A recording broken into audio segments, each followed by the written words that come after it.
రక్త మాంసములు దేవుని రాజ్యమును స్వతంత్రించుకొనలేవు.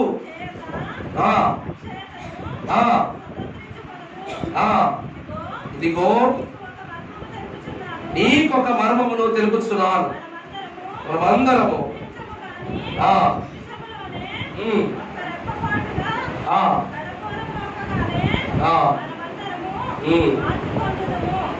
చాలండి. చిన్ని ప్రార్థన. మహామహిమ కలిగిన కృపోన్నతమైన మా ప్రియ పరలోకపు తండ్రి, స్వాస్థ్యమై జీవమై మహిమై రాకడై నీవే మాలో ఫలించుచు చిగురించుటను బట్టి లోకములో కలిగిన సమస్తమునకును దాతమైన నీవు మా ప్రాణదాతగా నీవే ఉండిన దేవా, నీకే స్తోత్రములు. సర్వ సమాధానమును సత్య స్ఫూర్తిని మాకు కలిగించుటకు దేవాది దేవా, నీ యొక్క స్వీయ ప్రాణమునే మా కొరకు త్యాగము చేసి మాకు జీవమునిచ్చిన దయామయుడా, నీకే స్తుతులు చెల్లించుకొనుచున్నాం.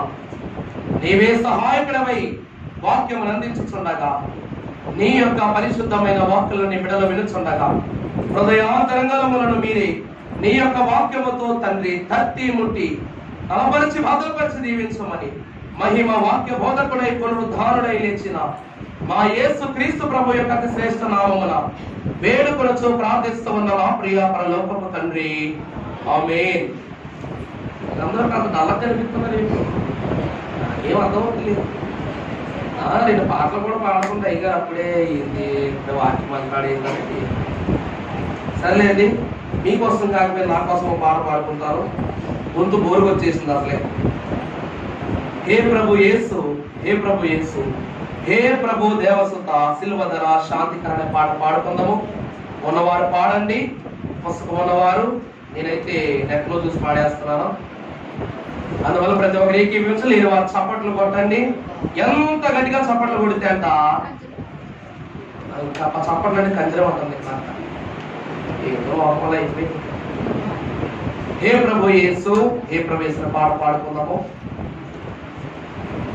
హే ప్రభు యేసు, హే ప్రభు యేసు, హే ప్రభు దేవసుత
తన యొక్క పరిశుద్ధమైన దీవెన హస్తములను ఏ పునరుద్ధాన దినమందు మీపై తన కరములను చాపి రేపటి రాకడలో మిమ్ములను కూడా నాతో నా రాజ్యమునకు, నా తండ్రి రాజ్యమునకు చేర్చుకుంటారనే మాటను ప్రభు నిజముగా వెంచి మనందరినీ రాకడలో భద్రపరిచి ఈ పునరుద్ధాన దీవెన మనకందరిని అనుగ్రహించి ప్రభు మహిమ పొందునుగాక.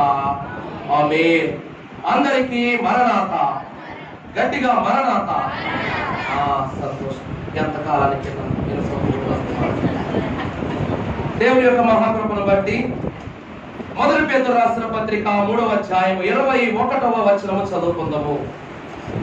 పేతురు భక్తుడు రాసిన మొదటి పత్రిక 3వ అధ్యాయము 21వ వచనము. మైక్ అందుకోండి, మైక్ ఉంది కనుక.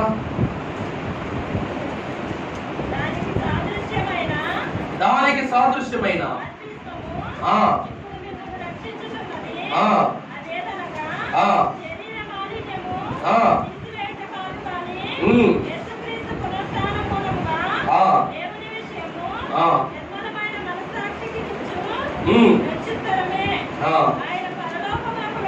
వెళ్ళి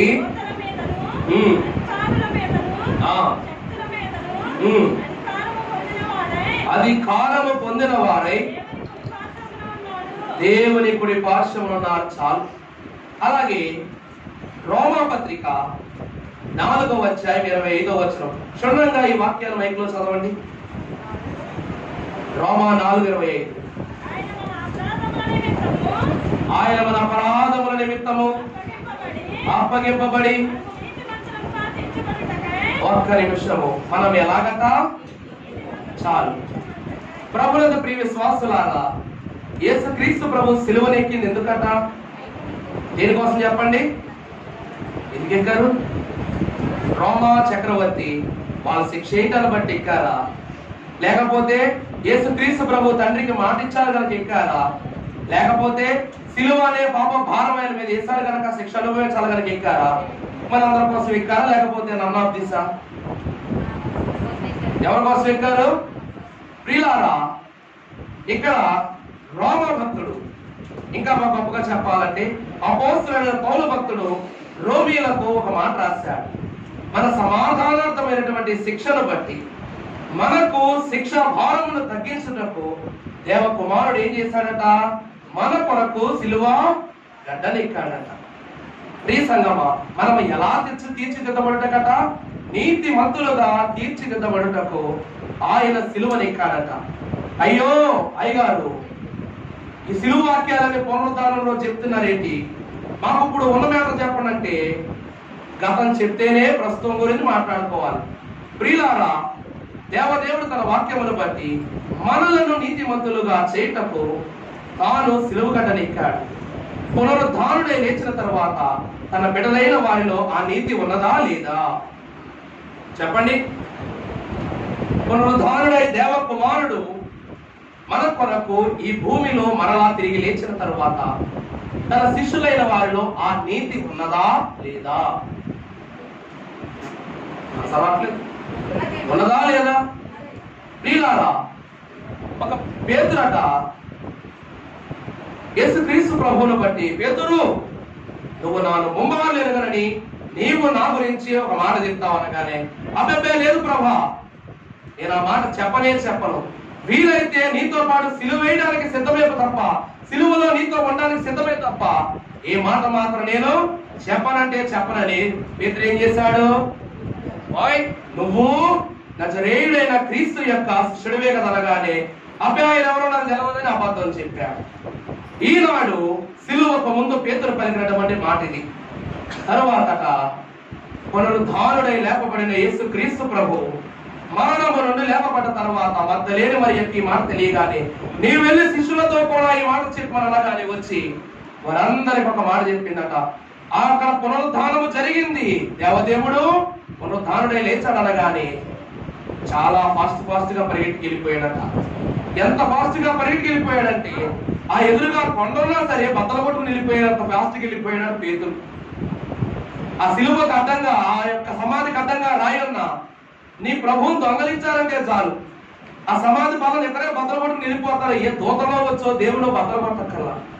ఎందుకంటే దేవుని మీద అంత నమ్మకము, దేవుడు తనకు చేసినటువంటి మేలును బట్టి, తన విషయంలో సిలువ పడ్డటువంటి దేవుని బట్టి, సిలువ శ్రమను చూచిన శిష్యులైన వారికి మొట్టమొదటి వచ్చింది బలము. ఏంటి చెప్పండి? బలము. అందుకే దైవజనులు అన్నారట, నీ నీతికి మూల కారణము దేవుడిచ్చిన సిలువ బలం అన్నారట. ఏం చెప్పండి? నీ నీతికి గల కారణము సిలువ పడ్డ యేసు క్రీస్తు అన్నావా లేదా? నాకు గలయున్నత కరణమే నాదుడగును నేను మురియు శ్రీకరంబకు నామమేది సిలువ పడ్డ యేసు క్రీస్తే. నాకు గల ఉన్నత కారణం అర్థమవుతుందా? నాకు గల ఉన్నత కారణం అంటే ఉన్నతమైన కారణము ఏంటో. ఇది ఎందుకు ఎట్టుకున్నా నాకు అర్థమవుతలేదు. ఆ మైక్ ఇచ్చేయండి అమ్మ.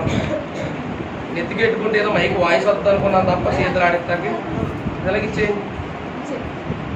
నాకు కూర్చోరాను, ఫ్లో అయితే వస్తుంది తప్ప సౌండ్ అయితే రాట్లా. నాకు గల ఉన్నత కారణము ఎవరట? యేసుక్రీస్తు ప్రభువే. అందుకే మొదట మీరు మీ నీతిని వెదకుడి అని దేవుడు అంటూ ఉన్నాడు. ప్రియ విశ్వాసులారా, పేతురట దేవుని యొక్క సిలువలో నేర్చుకున్న గొప్ప పాఠము నీతి. అందుకే ఏ దేవుడైతే తెలియదని వదిలేశాడో, ఏ దేవుడైతే ఎరగనని వద్దని, ఏ దేవుని యొక్క సిలువను చూసి భయపడి పారిపోయాడో, ఆ దేవుడు తెలియజేసిన మాటలను జ్ఞాపకం వచ్చిన తర్వాత నీతి గల నా దేవుని యొక్క మాట నేను పట్టించుకోలేదు. ఏ నోటితోనైతే దేవా నీ మాట తప్ప వేరొక అబద్ధం ఆడనని అన్నాను, ఆ అబద్ధాన్ని నేను ఎంచుకున్నానయ్యా, నన్ను క్షమించని పరుగునొచ్చాడట నీతి గల దేవుని చూచుటకు. నేను నిన్ను వదిలేసి వెళ్ళిపోయాను కానీ నన్ను నువ్వు వదిలేసి వెళ్ళిపోలేదని వెంటనే పేతురు సిలువబడ్డ యేసుక్రీస్తు దగ్గరకు వచ్చి రొమ్ము కొట్టుకుని ఏడ్చాడట. ఆ తరువాత ప్రభువుకు ఆత్మీయముగాను తలంపుల మీద తన యొక్క శారీరకముగాను ప్రభువుకు దాసుడైపోయాడు. ఎంతటి దాసుడైపోయాడంటే ఏ శిష్యుడు చేయలేనంత గొప్ప సేవ ఎవరు చేశారు చెప్పండి? పేతురు ఒక్కడే చేశాడు. అంటే దేవుని యొక్క నీతిని తన నరనరాల్లో ఎంత నింపేసుకున్నాడు చూడండి. యేసుక్రీస్తు ప్రభు అయితే 12 మందిని సంపాదించుకున్నారు. అలాగే ఈనాడు మన దైవజనుల దేవదాసయ్య గారు సరాసరిగా 3 సంపాదించుకున్నారు. తండ్రి ప్రేమను బట్టి, కుమారుని ప్రేమను బట్టి, పరిశుద్ధాత్మ ప్రోత్సాహమును బట్టి 3 సంపాదించుకున్నారు. ఈ 3 కోట్ల మందిగా ఈనాడు బైబిల్ మిషన్లో సాగుతూ ఉన్నాం. కానీ ఈ పేతురు ఆషామాషి కాదు. ఏ ప్రభువునైతే ఎరగనన్నాడు, ఏ ప్రభు యొక్క మహిమ అయితే వద్దనుకుని పారిపోయాడో, దేవుని నీతని బలము చేకూర్చబడిన తరువాత ప్రభు పునరుద్ధాన శక్తితో దగ్గర ఎంతమందిని మార్చారు చెప్పండి? 3,000 మందిని మార్చారు. యేసుక్రీస్తు ప్రభు సేవ కన్నా భిన్నమైన సేవ ఈ లోకములో ఆ కాలమునందు జరిగించినది పేతురు మహాభక్తుడి. అందుకే యోహానును గొప్ప స్వార్థికునిగాను, ప్రకటన గ్రంథకర్తగాను, కాలజ్ఞానిగా చూస్తాం. పేతురును మాత్రం అందరూ అంటారు పేతురు మహాభక్తుడంట, మహాభక్తుడంట. ఎంత భక్తి లేకపోతే ముందర దేవుడు మహా అనే పేరు పెడతాడు చెప్పండి? ప్రియ విశ్వాసులారా, ఆనాడు ఆ మాట వినగానే ఇది నిజమా కాదా, మగ్దలేను మరి అబద్ధం చెప్తుందేమో, ఇది కరెక్టా, ఎవరు తీసుకెళ్లిపోతారు ప్రభు సమాధిని?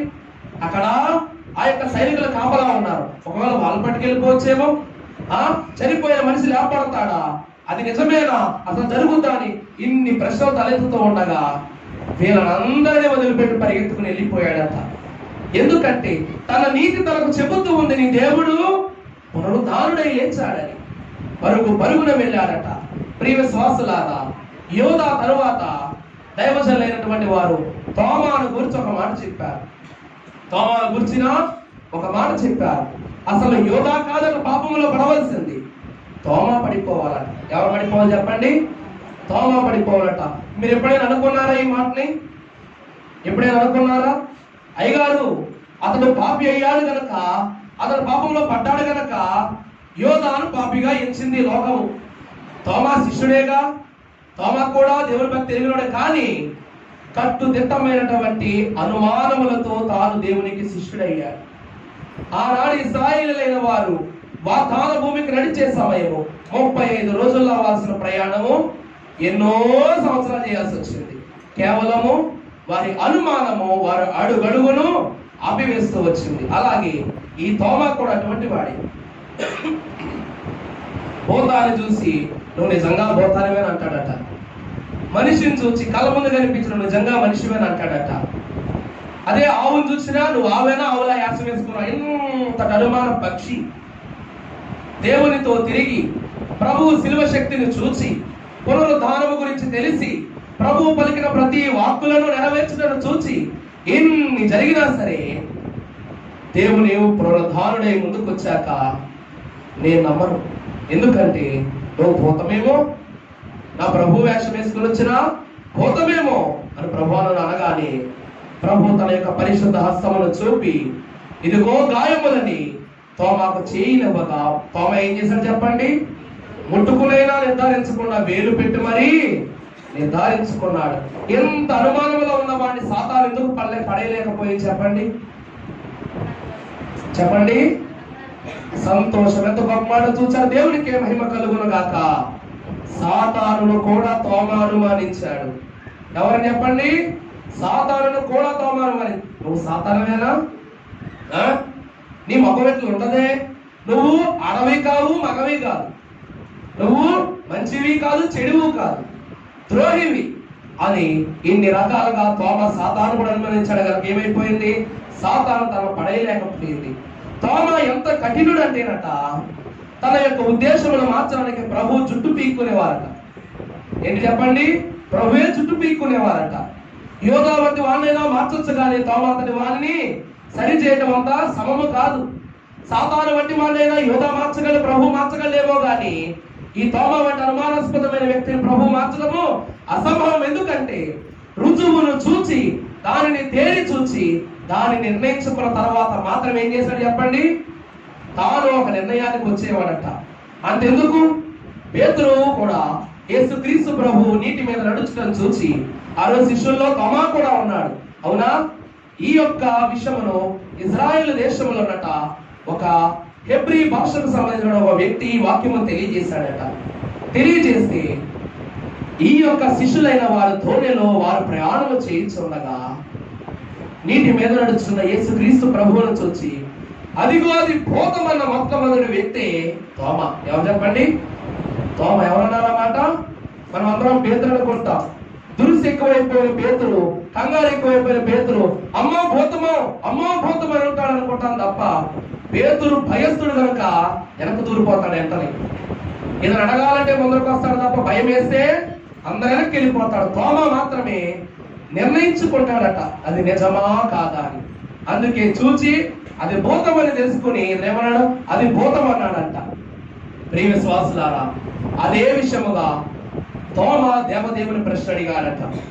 ఆనాడు సజీవుడమైన నీవు, నా దేహమును ధరించుకున్న దేవ కుమారుడమైన నీవు, మాలో ఒకడిగా జీవించిన నీవు నీటి మీద ఎలా నడిచావు? ఆనాడు నేను నమ్మానా? నమ్మలా. నీవు పేతురును నడిపించినప్పుడే మాకు నమ్మకం కలిగింది. ఒక మనిషి నీటి మీద నడవగలదా? చెప్పండి, చెప్పండి.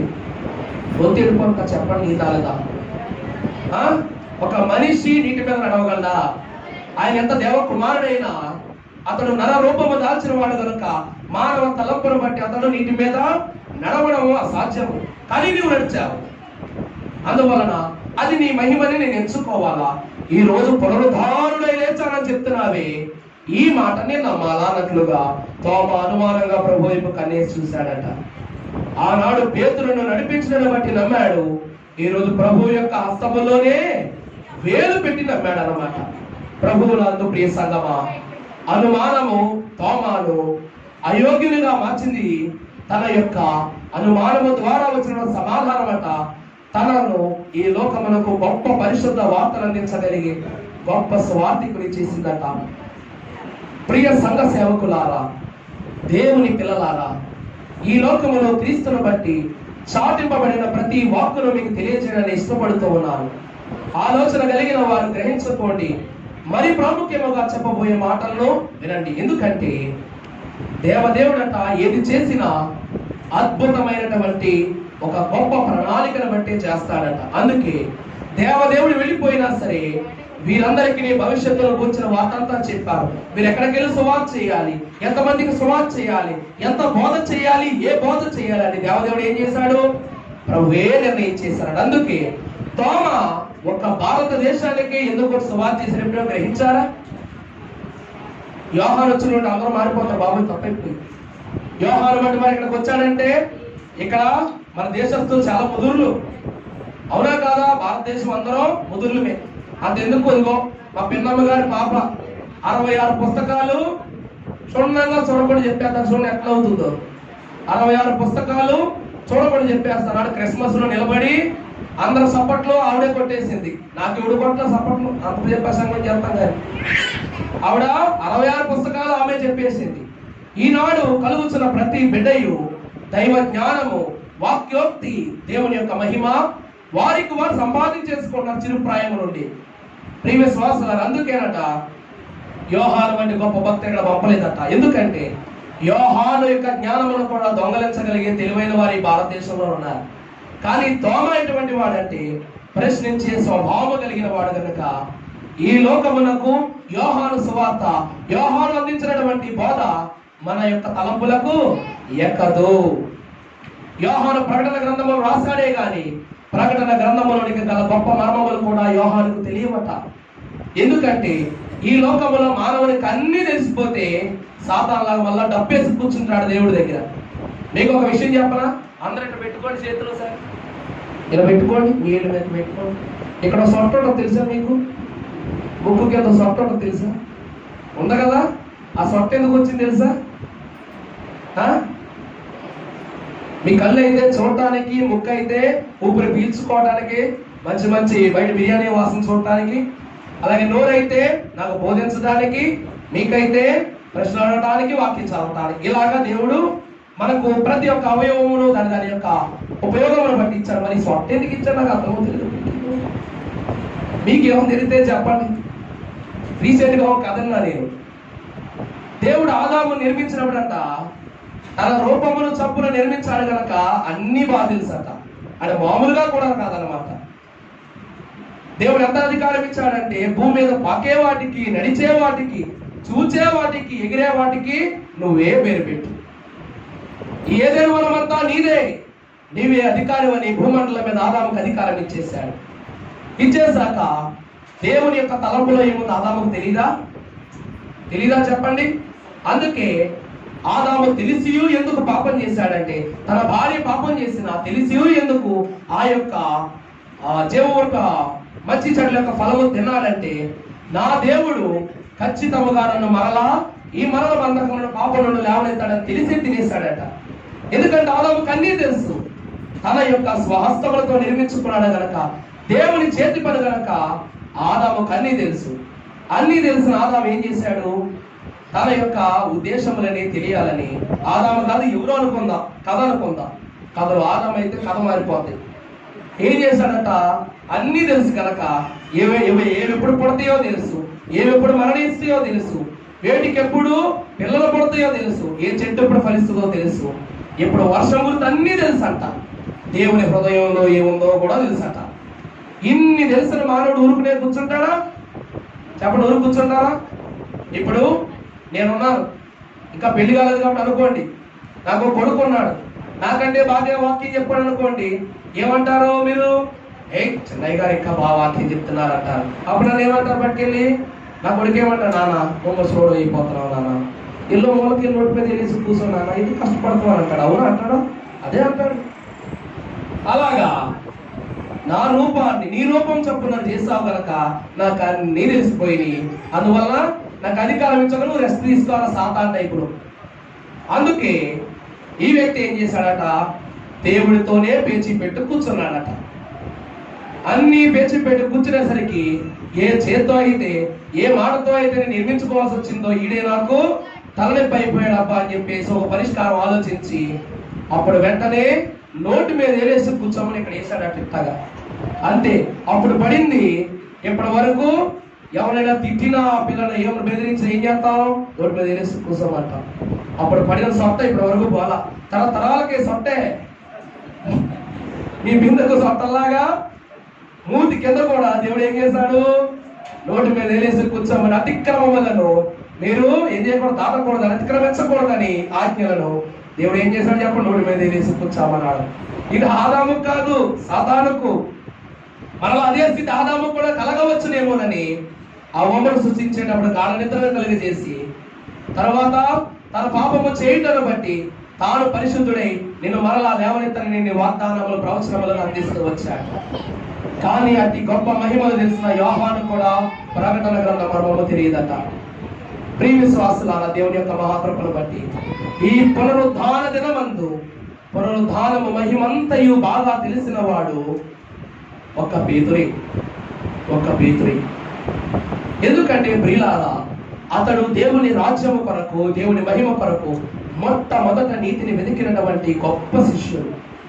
అందుకే పేతురును దైవజనులైనటువంటి వారు ఒక మాట అన్నారు, యూద వెంబడి తిరిగిన దూర శిష్యుడు, పేతురు దూరముగా వెంబడించిన దగ్గర శిష్యుడు అన్నారు. యూదా ప్రభు పక్కనే ఉండేవాడు కానీ ఆత్మంతా వెనకాలే ఉండేది. అదే పేతురైతే తాను వెనకాల ఉన్న ఆత్మ ఎప్పుడు ప్రభు పాదాల దగ్గరే ఉంచేవాడట. అందుకే యూదాకు పరలోక మర్మాలు తెలిసాయి కానీ, పరలోక గొప్పతనం తెలిసింది కానీ, పరలోక రాజ్యం యొక్క నీతి తెలియలేదు. పేతురుకు పరలోకం అంటే ఏంటో తెలియదు, పరలోకం అంటే ఏంటో తెలియదు, దేవుని యొక్క దీవెన తెలియదు, ఆశీర్వాదం తెలియదు, పరలోక ప్రార్థన కూడా తెలియదు. కానీ ఒక్కటి తెలుసు, నా ఎదుట నాకు అన్ని ఇవ్వగల దేవుడు నా దగ్గర ఉన్నాడు కనుక అన్ని ఆయనే చూసుకుంటాడని పేతురు ప్రభు దగ్గరే ఉండిపోయాడట. అందుకే ప్రియులారా, దేవుడు అంతా తెలిసే వాక్యమును బట్టి జీవించడం కూడా మనకు బాగుగా తెలియాలి. అందుకే యేసుక్రీస్తు ప్రభు అన్నారు, ఆయన రాజ్యమును వెతకాలంటే ముందు ఆయన రాజ్యములోని నీతిని వెతకాలి, అప్పుడే పరలోక రాజ్య వారసులు కాగలము.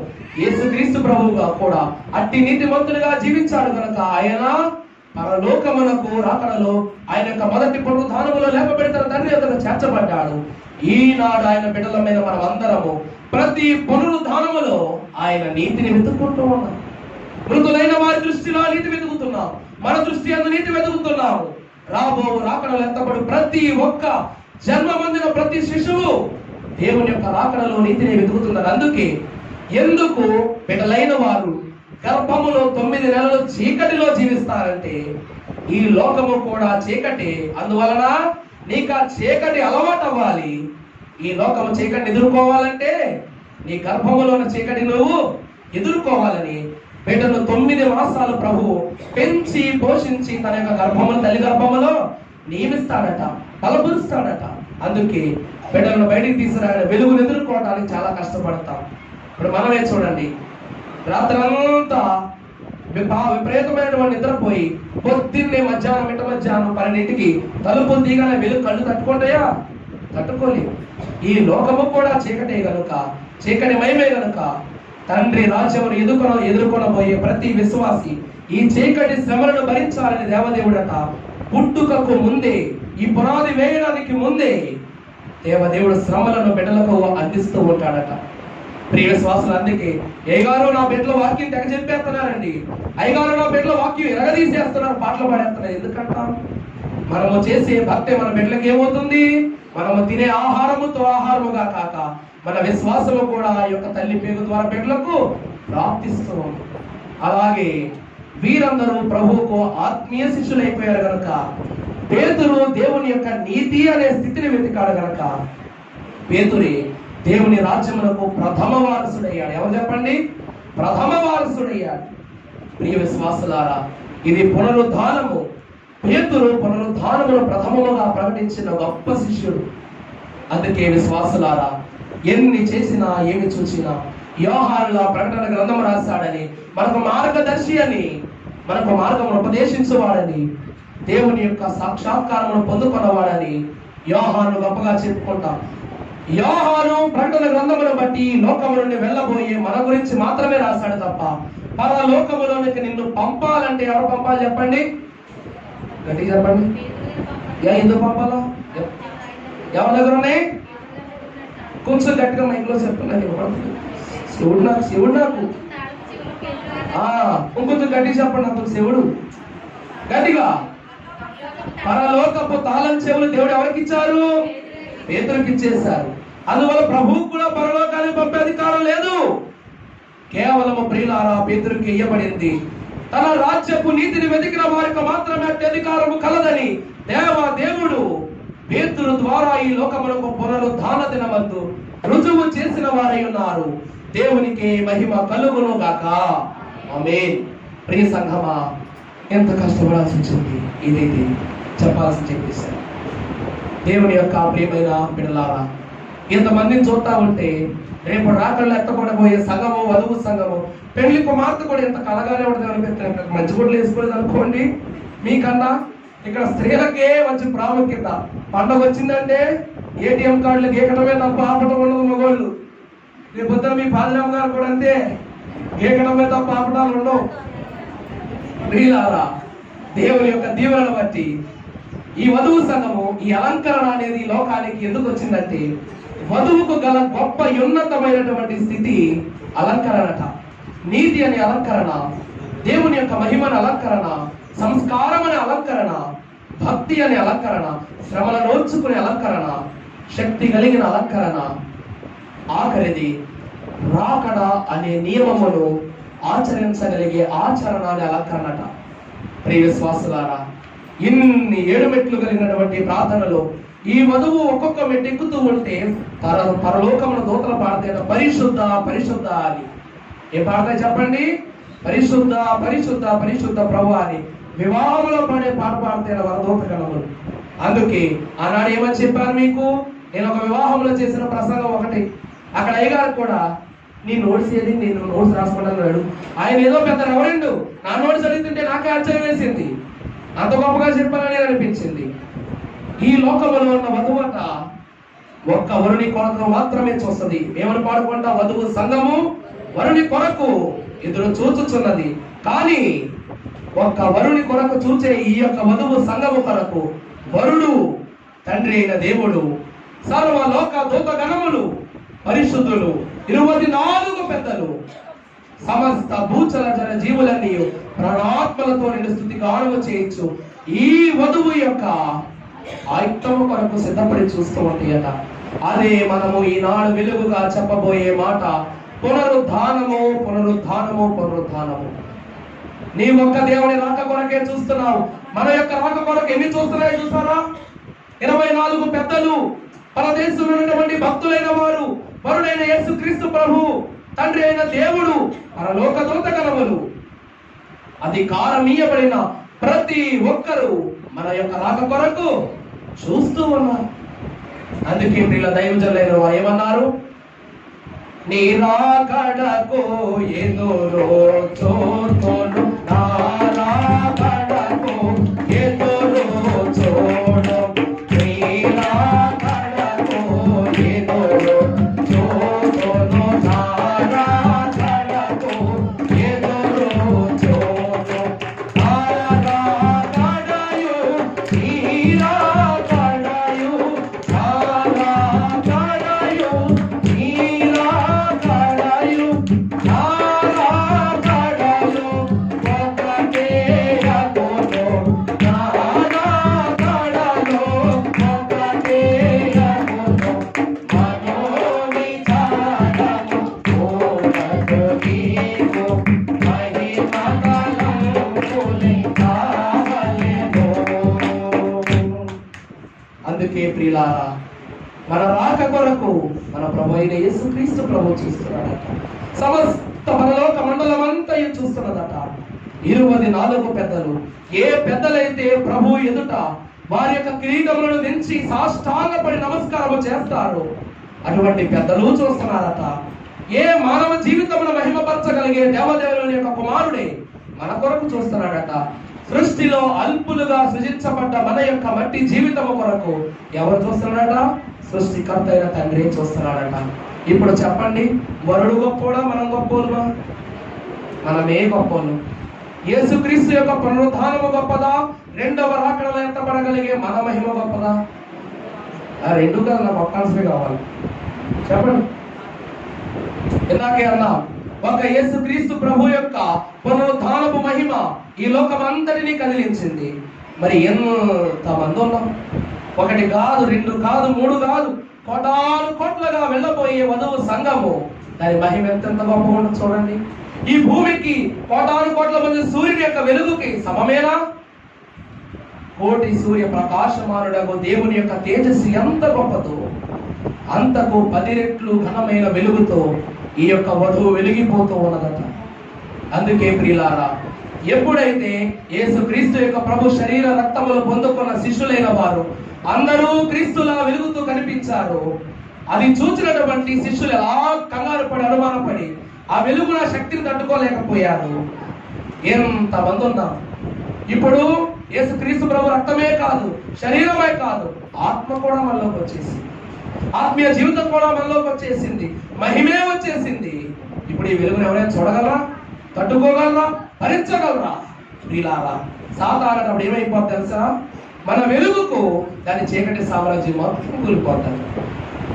దాని చీకటి రాజ్యం మొత్తం ఒప్పకూలిపోతాట. ప్రియ విశ్వాసులారా, దేవుని సంఘమే, మనం ఈ పునరుద్ధానము మన కొరకు. అందుకే ఆనాడు దైవజనుడు అడిగిన ప్రశ్నకు అయ్యగారు చెప్పిన సమాధానం ఇది.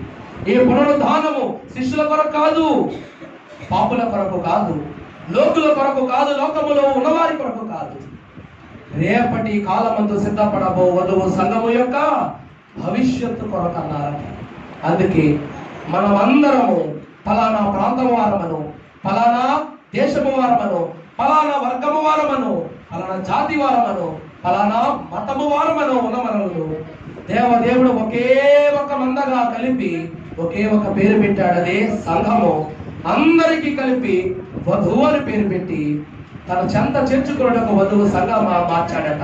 అందుకే ఈ సంఘమంతటి కొరకు ఈ పునరుద్ధానము, ఇది దేవలోకముల నుండి దిగవచ్చినటువంటి దీవెన.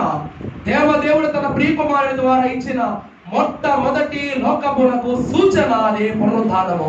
రేపటి రాకడలో, రెండవ రాకడలో ఎత్తబడి వారికి మనకు వచ్చే సూచన సర్వసాధారణమైనది కాదు. అప్పుడు మహిమ ఒక పునరుద్ధానమే మనల్ని ఎంత కదిలిస్తుంది. మనందరి యొక్క పునరుద్ధానము, మనందరి యొక్క రాకడ వెలుగు పరలోకపు పునాదులనైనా సరే కదిలించగలవట, అంత మహిమ. అందుకే దైవజనులు అన్నారు, మీ భక్తి మిమ్మల్ని కాపాడతారు. అందుకే మీరు భక్తిగా ఉండండి, మీ భక్తి మీరు కాపాడుకోండి. ఆ భక్తిని శక్తిగా మార్చి దేవదేవుడు ఏం చేస్తాడు, మీకు మేలు కలగజేస్తాడట. అమ్మయ్య, ఇదైతే అయ్యగారు ఇడిచిపెట్టేస్తారా, తలావాసన వస్తుంది, కొంచెం ఎక్స్పెక్టేషన్ ఉందా లేదా ఎవరికైనా? ఓ మాట చెప్పండి. ఇక్కడ కృపక్కకు రావట్లేదంట, బిర్యానీ బంద్ చేసేయండి. ఈరోజు పార్సిల్ కట్టేసి లేని వాళ్ళు పంచేద్దాం, అందరికి పంచేద్దామా, ఇచ్చేద్దామా? ప్రియులారా వదిలే. ఎందుకంటే దేవుడు లేని వాళ్ళందరి కొరకు అన్ని ఏర్పాటు చేశాడు. ఈ రోజు భోజనము దొరకని వారు ఎవ్వరూ లేరని తెలుసా? అది మన మోడీ గారి వల్ల, మన సీఎం జగన్ గారి వల్ల కాదు, దేవుని వల్ల. తనకిష్టమైన తన జనులను దేవుడు ఏం చేయడు, విడిచిపెట్టడు. అందువలన ఈ పునరుద్ధానము సకల దీవెనలను మన కుటుంబముల యందు, మీ ఆత్మల యందు రేపటి రాకడలో సిద్ధపడబోదు సంఘమైన మనందరకు కృపోన్నతుడైన సత్య స్వరూపైన దేవాదేవుడు కలిగింపచేసి దీవించి మహిమ పొందును గాక. ఆమేన్. పరిశుద్ధుడా నీకు అనేక స్తోత్రములు. ఈ కొద్ది మాటలు మీరే మాలో ఫలింప చేయము నాయన. ఆదరణకర్త, నిత్య సమాధానకర్తయగు తండ్రి, మేలిచ్చిన మహాదేవా నీకే స్తోత్రములు. తండ్రి, నీ రాకడను చూచి గుండంతయు ప్రేమ కలిగినటువంటి ధారలతో నిండి ఉన్నది. రేపటి రెండవ రాకడలో ఎంతబడి మా యొక్క మహిమను చూచుటకు సిద్ధపడిన నీ యొక్క కన్నులలో ఉన్న మహిమను మేము ముఖాముఖిగా చూడగలిగే గొప్ప కృప చూపించుము నాయన. ఈ పునరుద్ధాన దినమందు ఆత్మీయముగా వాక్యముతో తృప్తిపరచబడిన నీ బిడ్డలందరూ తండ్రి మరింత మహిమ కలిగినటువంటి శక్తివంతులుగా సిద్ధపడి పేతురు నీ రాజ్యములో నీతి వెతికినట్లు ప్రతి ఒక్కరము నీ పునరుద్ధానములో గల నీతిని వెతుక్కొని జీవించగలిగే భాగ్యం ఇచ్చి నడిపించమని మహిమ పొందమని, మహిమ సింహాసనముపై ఆసీనుడవై మహిమనే రేపటి రాకడలో కానుకగా ఇయ్యబోతున్న మహోన్నతుడైన యేసు నామములు వేడు కొనుచు ప్రార్థిస్తూ ఉన్న మా ప్రియ పరలోకపు తండ్రి. ఆమేన్. అందరికీ మరణాత.